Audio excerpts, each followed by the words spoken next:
it's Eva, and I know one thing that I really like about snacks is the texture. I always try and go for crunchy snacks because I don't know why, soft things are like whatever to me. Crunchy things are the best. They're really good because you can make them in big batches and totally binge eat on them while you're studying because you're too bored to study, so you gotta eat, and that's how you get the freshman 15. Alright, let's just get right into this.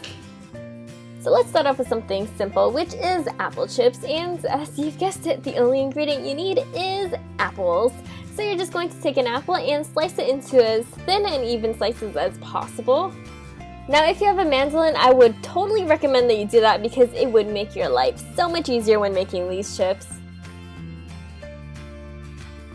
Now I found the best way to bake these apple chips is to lay it flat on a baking rack on top of a baking tray just so you can remove it easily and the heat can circulate on top and under the apple slices. When you're done, put it in the oven at 225 degrees Fahrenheit for 1 to 2 hours depending on how thick you decided to make your slices. Just check up on it every so often. When you take it out of the oven and let it cool, you should have nice crispy apple chips. Next up is crispy roasted chickpeas. Using canned chickpeas, you're going to want to rinse them, drain them, and then dry them as much as possible on a paper towel or cloth. Spread the chickpeas on a baking sheet and stick it in the oven at 375 degrees Fahrenheit for 45 minutes to an hour or until it's crispy. As for the flavors, I have spicy sriracha and honey cinnamon. Depending on what you like, you can definitely switch up the ingredients and use more or less of each ingredient. For the olive oil, I just keep it as a small little drizzle, and the rest, I just go a little crazy. When the chickpeas are dry and crispy, you know that it's time to take it out and mix it together with the flavors.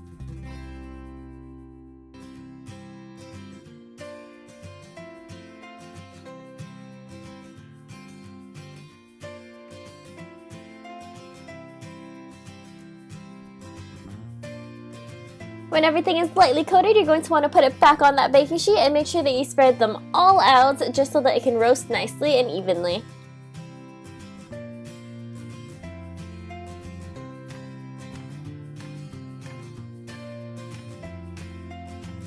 Finally, put the chickpeas in the oven for 10 to 15 minutes and then you can take it out, let it cool, and enjoy.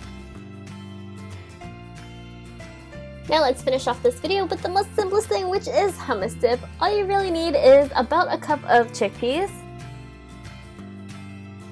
2 to 3 cloves of garlic, your choice of spices. I'm just using about a teaspoon of paprika as well as some salt and pepper, a drizzle of olive oil, and a big squeezing of lemon or lime juice depending on what you prefer. I tend to like my hummus to be a little bit more flavorful and sour, so I will put a lot more lime juice into it. And then just blend it all together. If you do find that it is a little thick, then feel free to add some more olive oil, some lime juice, or even some water just to help smooth it out and thin it out. Also, with hummus, feel free to really change up the recipe, add things and take things away depending on what you prefer because hummus is so versatile. There are so many different recipes that it's really hard to just give you the exact measurements for everything because there's just so much variety. After wrestling with my really bad blender, you should have a nice, smooth hummus consistency and you're ready to dip whatever you want into it. I hope you guys really liked this video. If you did, make sure you give me a big thumbs up and don't forget to subscribe for weekly videos. I will see you guys next time. Bye!